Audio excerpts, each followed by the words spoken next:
Level 1, the cabin boy. Salt reaches your mouth before food does. That is the first thing you learn. Not how to tie a knot, not how to climb a mast, not how to obey, just the taste of salt. It covers the deck, it hangs in the air, it settles into your skin until even your dreams feel wet. You are 12 when you leave shore behind, too young to be feared, old enough to work. The merchant captain does not ask your name twice. He points at the deck. You scrub. He points at the bucket. You carry. He points at the sailors. You stay out of their way. That is your world now. Wood under your feet. Ropes above your head. Orders in your ears from sunrise to darkness. The sea is bigger than anything you imagined. On calm days it looks endless.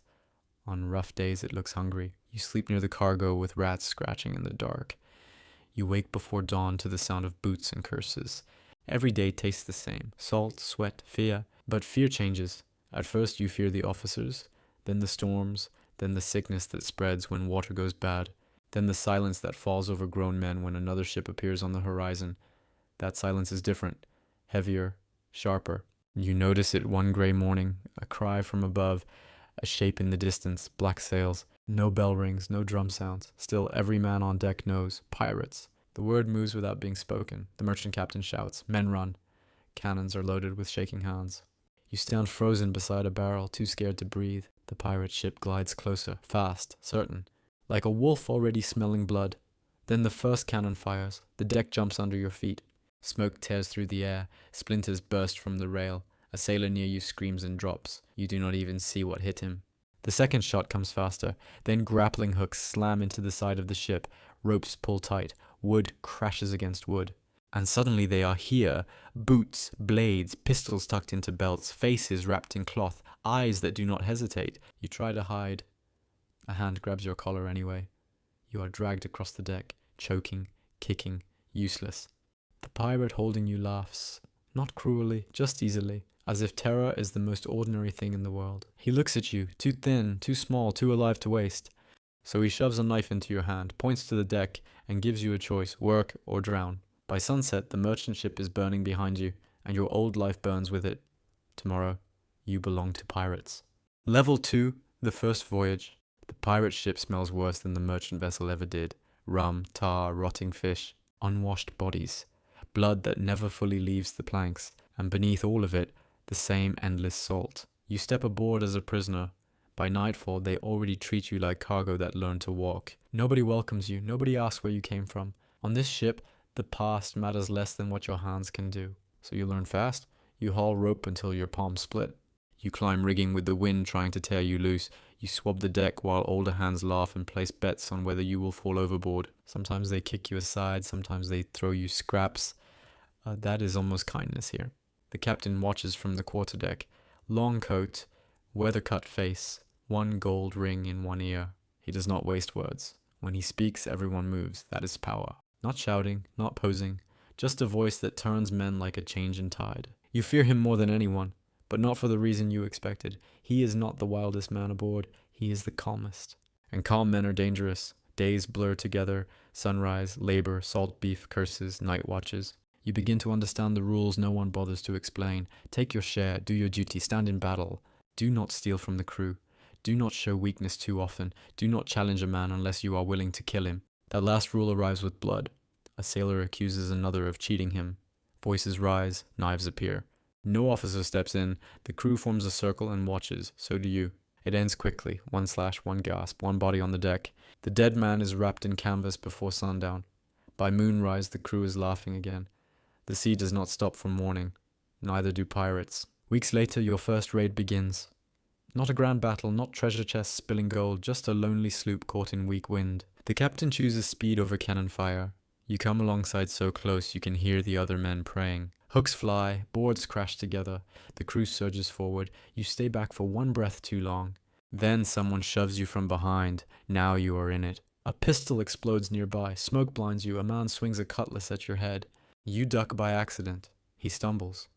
And before you even understand what you are doing, your knife is in his side. He stares at you. You stare back. Both of you shocked, but he is the one who falls. The noise around you changes after that. Not outside, inside. Something hardens. Narration segment, not courage, not yet. Something colder. When the raid ends, they slap your shoulder and laugh. They call you useful now. That is the first promotion piracy offers. Not rank, not respect, just survival. But the real storm is still coming, and soon, you will stop being the boy they captured.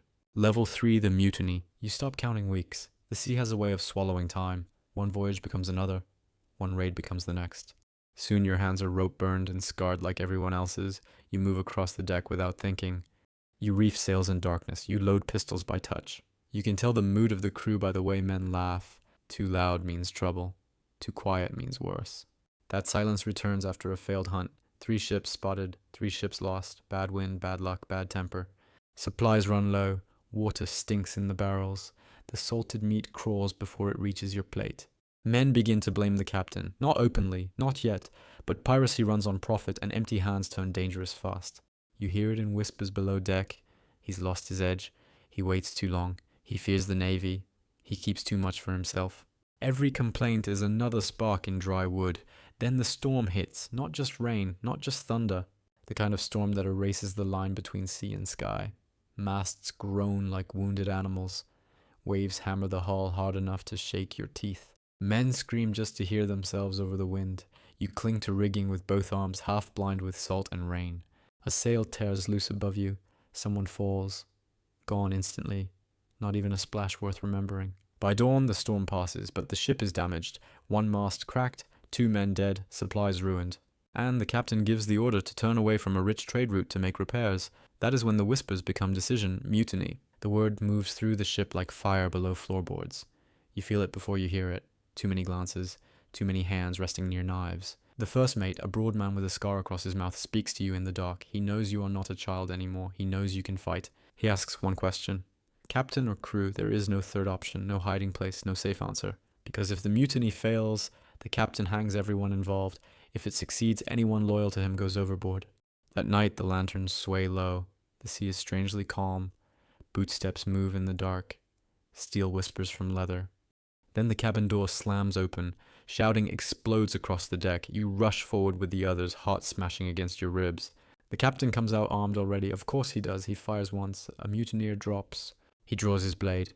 2 more rush him. He cuts one across the throat, the other through the shoulder. For a moment it looks like one man might beat them all. Then the first mate drives a pistol into his ribs and fires. The captain falls to one knee. Still breathing, still staring. He sees you in the crowd. And you see it in his eyes, not fear, not pleading, judgment. As if he knew this was always what you would become. The first mate offers you the final blade. Your hand shakes, but only once. When it is done, the crew roars. A new captain is chosen before sunrise. The body is thrown into the sea, and you understand something at last. On a pirate ship, loyalty lasts only as long as fortune. From this night on, you are no longer following the darkness. You are part of it. Level 4, the captain. Years carve you into someone the cabin boy would never recognize. Your shoulders widen, your face hardens. A scar crosses your jaw from a boarding axe that nearly split your life in 2. Your voice changes too. Lower, slower, more dangerous when quiet. You rise the way pirates always rise.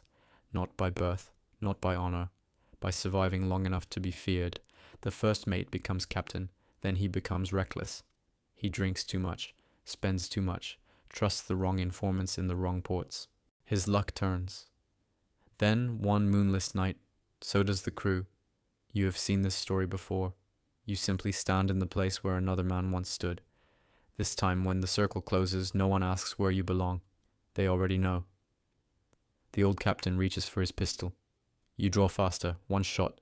A flash in darkness. A body on the deck. Silence. Then the crew looks to you and waits. That is how command begins. Not with a crown. With men deciding your orders matter more than your life. You rename the ship. You change the course. You change the rules. Shares are counted fairly. Cowards lose their cut. Wounded men are paid. Thieves lose fingers. Traitors lose everything. The crew grows loyal because loyalty is profitable. That is the closest thing pirates ever have to justice.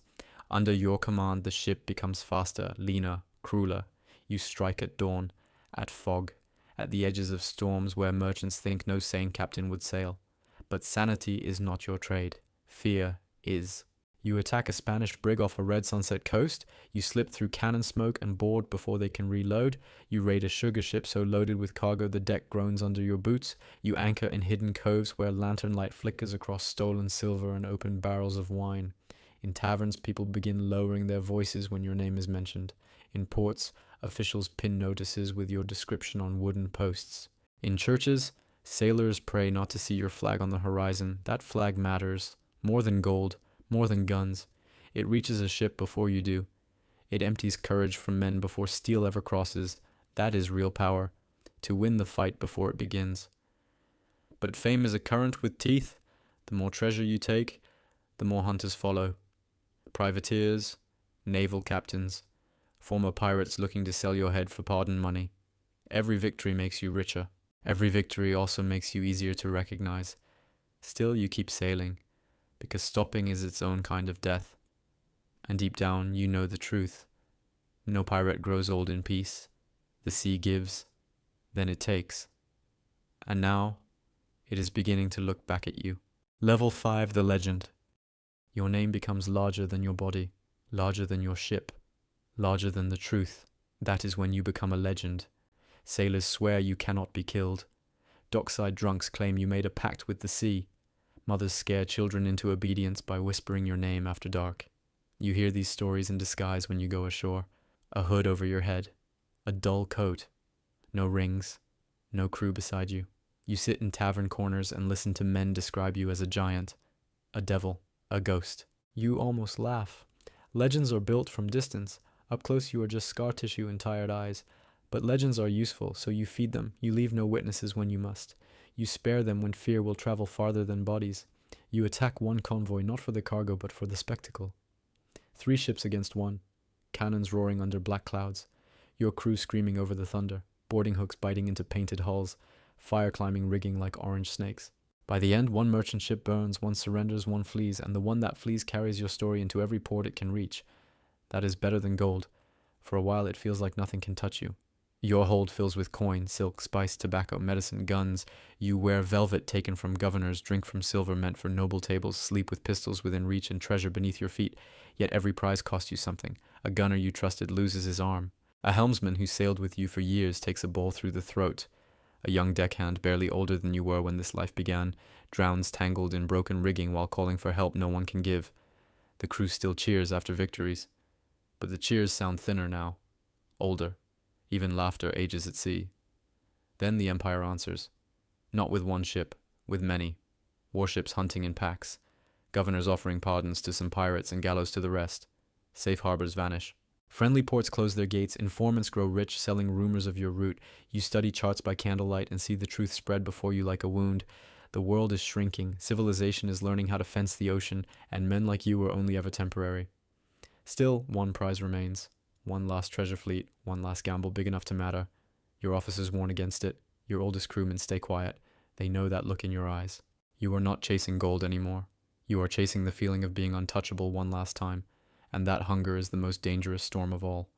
By dawn, your ship turns toward the final hunt, and somewhere beyond the horizon, the end is already waiting. Level 6, the gallows. The treasure fleet is real. So is the trap. You see the first sails at sunrise, fat merchant ships heavy with promise. For 1 beautiful moment it feels like the old days.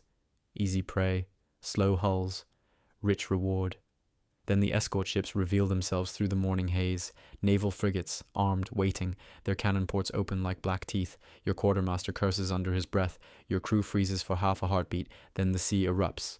The first broadside tears the water beside you into white towers. The second strikes home.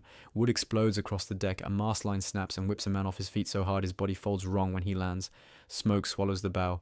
Your gunners answer. Cannons roar beneath your feet. The ship kicks with every shot like a living beast refusing to die. You try to break through the line, try to outrun them, try to become a ghost again. But legends do not turn faster than iron and wind. A ball smashes the stern. Another shreds sailcloth above. Your ship slows. That is all the Navy needs. Grappling lines fly. Boarders come over the rail in blue coats and disciplined silence. Not merchants, not panicked sailors, trained killers. The deck becomes slaughter, pistol flash, steel ringing, men slipping in blood. You fight through smoke with both hands working on instinct, cutlass in one, pistol in the other until it clicks empty. You strike, reload, shove, fire, A marine lunges. You put him down. Another takes his place. Then another. You do not know how long the battle lasts.